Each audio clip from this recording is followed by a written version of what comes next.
Welcome to Inside the Cover. I'm Ava Eady, your host and the Library Services Manager for the Manatee County Public Library System, a division of Neighborhood Services.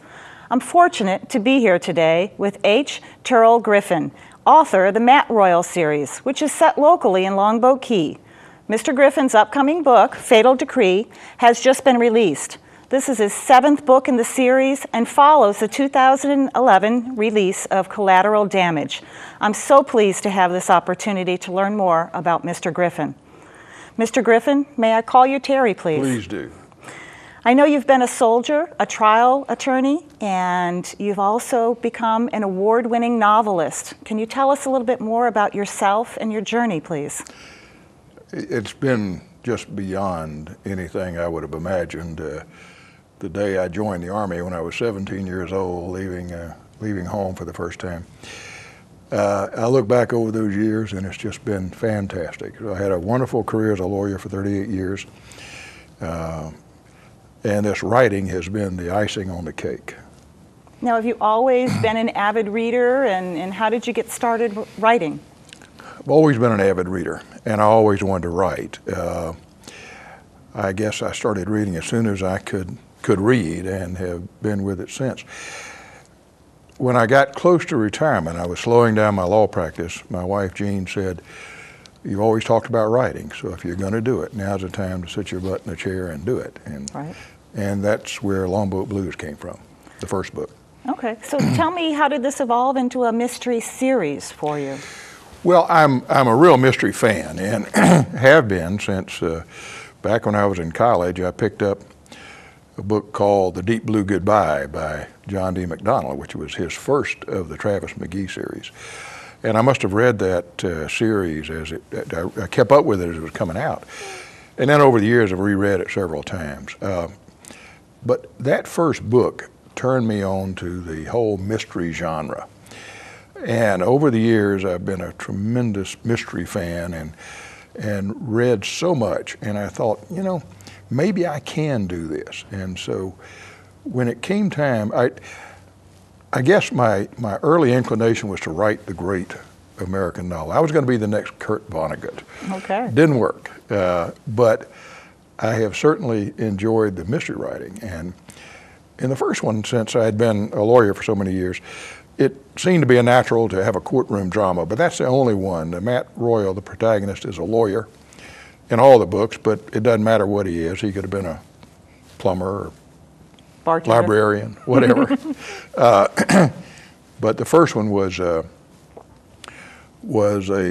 legal thriller that took place.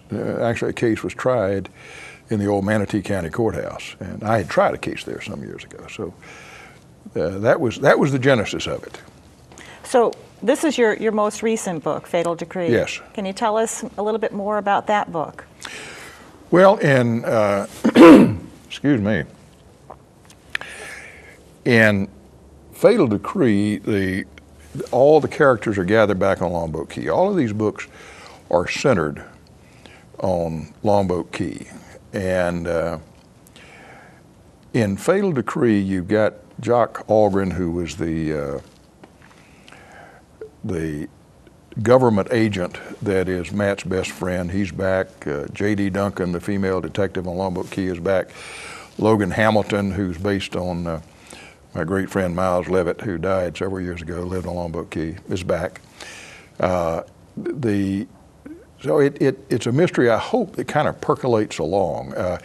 It starts with finding a body in the Intercoastal Waterway.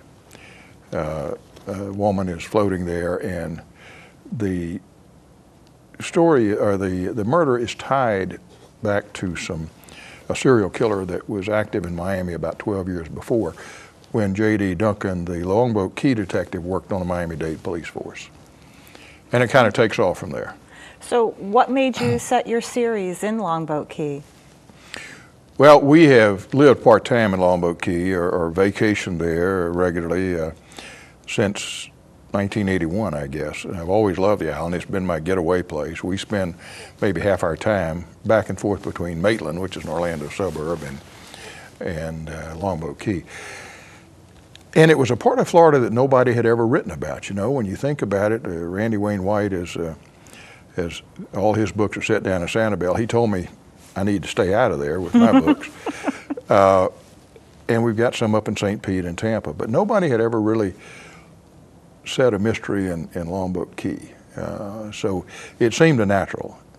And Longboat Key is an island full of all kinds of people, some a little eccentric.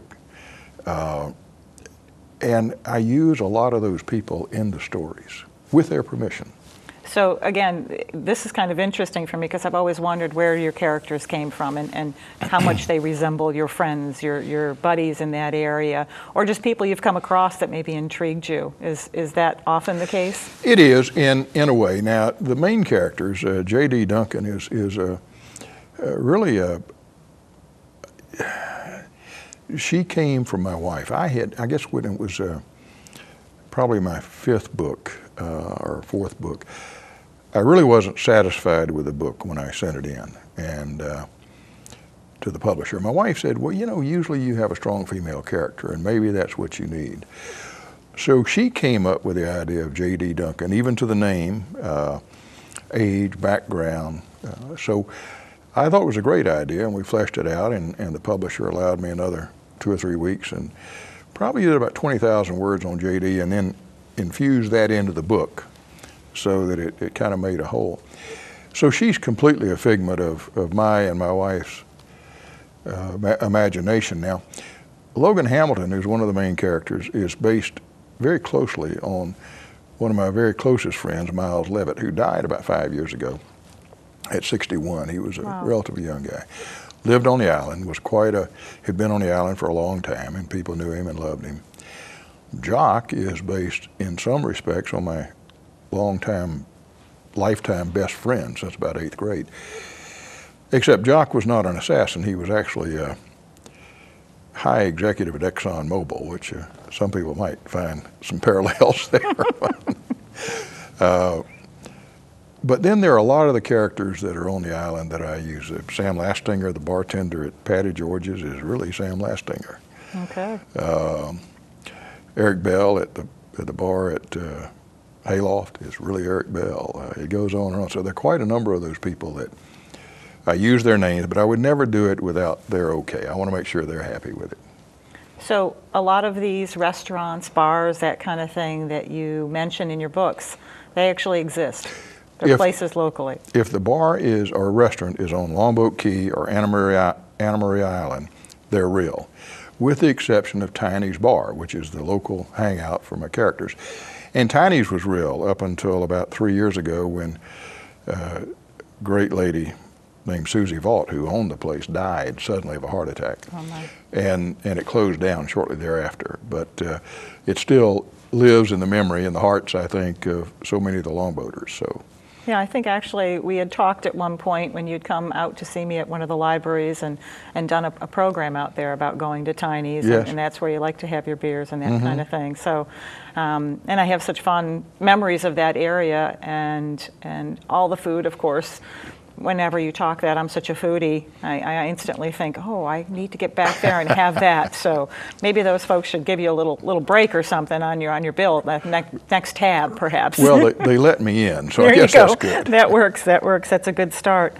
So where do you come up with these intricate plots that you work and weave throughout your stories? I don't know. My wife says they're the product of a sick mind, and she would know after almost 50 years. But they just sort of seem to flow. I don't do outlines, so I never know when I start where the book is going. Okay. And these books are 100,000 words or about, maybe a little more. I probably couldn't tell you how the book is going to end until I'm around word 90,000. So. Oh my goodness. So it's a lot of fun though. It's a fun way to spend my days. I bet. Do you have any words, since you are a very prolific writer at this point? You're working on your 8th book at this point. Well, it's done actually. The 8th book is oh my goodness. done. I'm working on number 9. Okay. The 8th book is at the publisher and will be out in November. Okay. See, it's never mine until it's actually physically in my hands. So that's exciting, though. 9 is a great place to be. Do you have words of encouragement for writers that are working right now? Because you said you don't work typically from an outline, that you weave your story as it evolves as you write it. Is that something you suggest for other up-and-coming writers? You know, there's a great writer named James W. Hall who writes a lot of Florida mysteries, and he ran the director, I guess, of the Master of Fine Arts creative writing degree at Florida International University. He's got a PhD in English. So he's a guy that's sort of seen it from all angles. And he told me one time, when it comes to writing, nobody knows nothing. And I think he's right. Every writer has got to find their own way of doing it. I know great writers that I heard one say one time that for a 300-page book, he'll have a 300-page outline. Wow. Others like Jim Hall or some other writers that I really like write from the hip, so to speak. So I don't know that there's any right way to do it. It's what works for you as the writer. But what I would suggest is you keep writing. Finish the book. Get it down. Get it done on paper.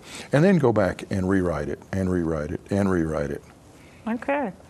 Now, are you part of the whole Florida Mystery Writers group that meets regularly? I am. Annually? I serve on the board of the Florida chapter of Mystery Writers of America. In fact, we're having a meeting here on it's Friday, I think it's the 15th, 14th of February, whatever that Friday is. There's going to be a meeting of the Mystery Writers of America with trying to get the people from Sarasota, Bradenton area in. It's going to be down at the Two Sisters restaurant at 4 o'clock that afternoon. Very good. Friday afternoon. Very good. Well, that's a great thing.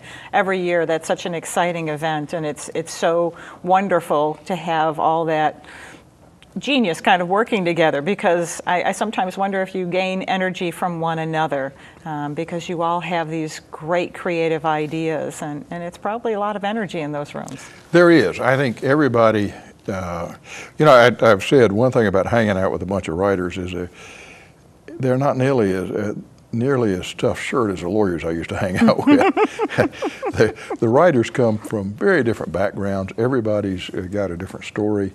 They're all very bright people when you think about it, and they're all storytellers at heart. So it's a wonderful place to spend time listening to their stories, and they let you tell yours too. Very good. That's got to be a lot of fun for you. It is a lot, yeah.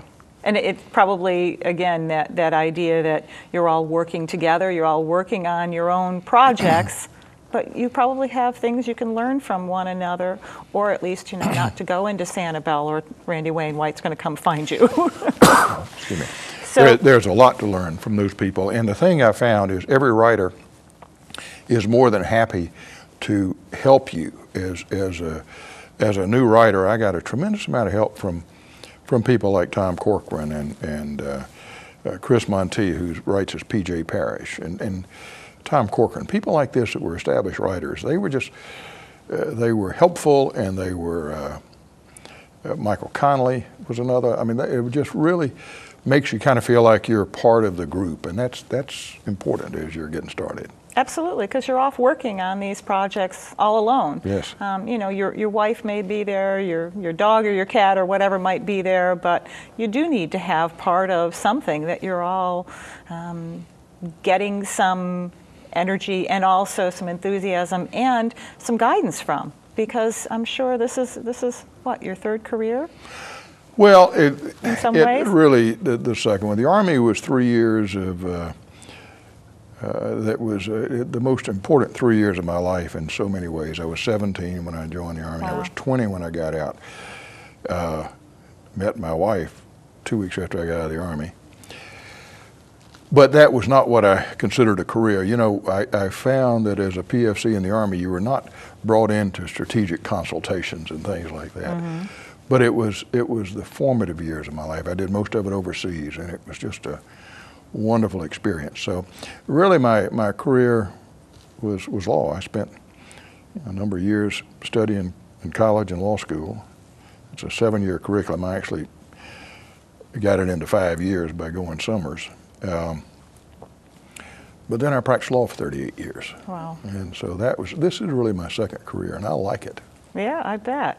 Do you take a lot of what you learned in trials? Did you get a lot of inspiration from those, and do you find yourself using those kind of things in your books and in your stories? Not at all. I was a civil trial lawyer, so I didn't do criminal work, and nobody really wants to read about suing the bank on a lender liability case, for example. I think the thing that you learn in trying to synthesize a lot of data that you have to do as a trial lawyer and put that into a story that a jury will understand and hopefully will find in your favor. The writing, I find, is sort of the same way. It's synthesizing all of those facts, but I'm making up the facts as I go. I know some lawyers do that, but most don't. So you try to put it into a whole and make it a story that somebody is going to enjoy. So okay. that's I think what I took away from the law practice when it came to writing. Well, that's a good thing to add. Yes. Now, you've had comparisons of your work to John D. McDonald's work, and Travis McGee compared to Matt Royal. How close to reality do you feel that is? You know, anytime somebody mentions my name in the same paragraph with John D. McDonald, I just get chills up my spine. You couldn't pay me a higher compliment. I think maybe the similarity is that Matt has a lot of the Travis McGee sense of Florida. Mm-hmm. He loves Florida. He's lived here all his life, as have I. There's a lot going on in Florida that isn't very nice.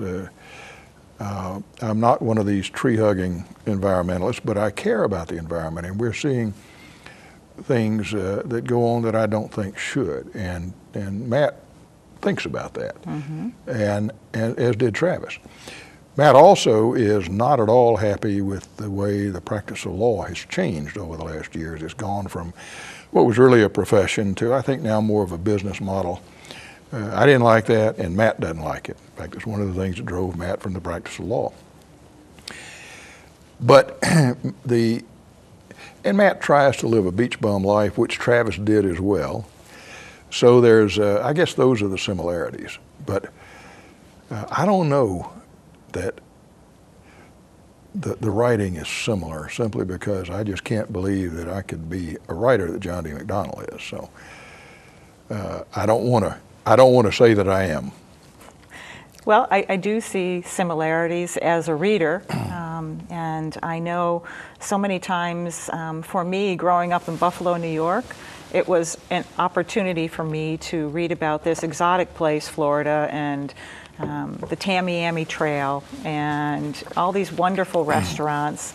And I think a lot of that evokes a lot of that same feeling for me when I read the Matt Royal books again. And the way that Travis maybe took his retirement a little bit at a time, I kind of see some of that flavoring Matt's world. So I do see some similarities, and I agree. He was a terrific author and a real pleasure for me. So you're right, it is a high compliment, and I'm glad there is such a way to offer that to you, because I know when I first read a few of your books, I thought the first one in particular was a little bit John Grisham kind of thing set in Florida. So again, high talent to be compared to and pretty terrific. Well, it is, and I appreciate that. But you know, Florida is a quirky place, and it always has been. I grew up over in the middle of the state. I remember quirky things happening then, and that was a long time ago. But it's such a fertile ground, and we've got some great Florida crime writers that write about Florida. And John D. McDonald is kind of the godfather of that genre. Mm-hmm. And I think he found, McDonald lived here on Siesta Key, but he set his books in Fort Lauderdale, as you well know. And I think he found, that was a period when Florida was really starting to undergo tremendous transformation. I think he published the first book in 1964, and they announced Disney in 1967 or something, 66. Okay. And Disney set the state afire. So I think Travis was worrying about some of the same things in Florida. His paradise was being truncated. It became smaller and smaller. Right. And you do read so many of those with the Florida writers. Carl Hyacin always tells Very much interesting so. tales. Tim Dorsey, so many that are just intriguing. If I wasn't from Florida, I might be a little concerned about Florida at times, sometimes some of the things I read. Yeah, yeah. But it is a very fertile place for authors, and so many concentrated here. It's a treat for us to be able to say, oh, that's a Florida author when we go someplace else, or we just had so-and-so, and people get really excited to have that, and they're always curious, why are there so many authors here? But I think that is a good explanation, that it is fertile with its quirky, weird stuff sometimes, but also it's a beautiful place, and who wouldn't want to live here? It is a beautiful place, and no matter what we seem to do to Florida, it's still a beautiful place. I could not imagine living anywhere else. I was gone for 8 years in the Army and in college and law school up in Georgia. I was awful glad to get back and have never left. Will never leave. They'll bury me here. See? I think the other part about Florida is the way people feel and the way they are down here. Where I came from, people had a lot of heart because it was so darn cold, and you had to get used to having close friends because you were indoors all the time.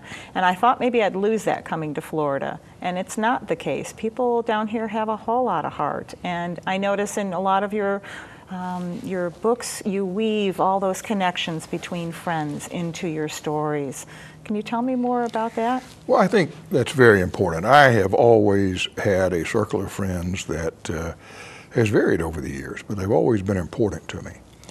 I think we see that out on Longboat Key because, you know, the island has got a lot of people on it during the season, but during the summer, there's only, I don't know, maybe 2,500, 3,000 people out there. So it's like a small town in many respects. And that breeds a lot of good friendship. But it's a little more than that, too, because one of the things that's always been important to me is honor. And I don't know if I actually learned that in the Army, but that's what I found so much in the Army. Nobody ever thought a whole lot about it, but it was an honorable profession. There were people in the Army that I admired and respected so much. And you always knew that whatever you got into, they were going to be there to take care of you. And that has played over in my life always, I think. My family is very tight, very close with 3 children and a couple of grandchildren. That's part of the whole thing, and I love that. Very good. So what kind of new adventures do you have planned for Matt Royal? You're going to give us a little tidbit? Well, Matt is in the book that will be out in November, tentatively called Found. It starts off with J.D. Duncan, the detective, driving down Cortez Road toward Longboat Key when she gets a text. And, of course, being smart enough not to try to read the text while she's driving, she got stopped at the Cortez Bridge and she sent it on to Matt, who was at home. And when she got there, she realized that it was a picture of a college friend of hers who everybody had thought was dead. And the picture was just of her with a note in front of her that said, "Help me, Jed." And Jed was J.D.'s college nickname. So that started off the book, and it goes in all kind of different channels, and several mysteries are come about, and ends up, I think, fairly satisfactorily. Very good. The good guys win. That's always the best part. They always do. So where do you go from here? Any new career twists? No. This is it. I'll write as long as it's fun, and it is a lot of fun now. And when I don't do that anymore, I don't know. I'll just come hang out on the beach at Longboat Key, I guess. E-books or print? Well, all of my books are in e-book form. Very They're good. all in audio through audible.com. The last one, Fatal Decree, is issued in CDs by Brilliance, which is, I guess, the largest of the CD book people. They're all on every ebook platform, Kindle, Nook, all of them. So they've gotten a widespread dissemination. I want to tell you quickly about a review I got on, I think it was Blood Island, one of these reviews on Amazon. Most of them were good, but this guy said they had put Blood Island up free on Kindle for a while. And he said, I got this book free. And when I finished reading it, I thought I'd been overcharged. That's my favorite review of all. And you were in a quirky place, so that's okay. It's a good thing. That's right. He read the whole book, though. Oh, my goodness. Anything else you'd like to share with our readers? Well, my books are available at every bookstore nationwide. They're available online, Amazon.com. I help a starving artist buy a book. Okay. Well, Terry, I can't thank you enough for joining us today. We are very, very pleased that you've been willing to share your talent and your time, and I'm a huge fan of your novels. I'm really thankful for the opportunity to learn more about you, and it's been a pleasure.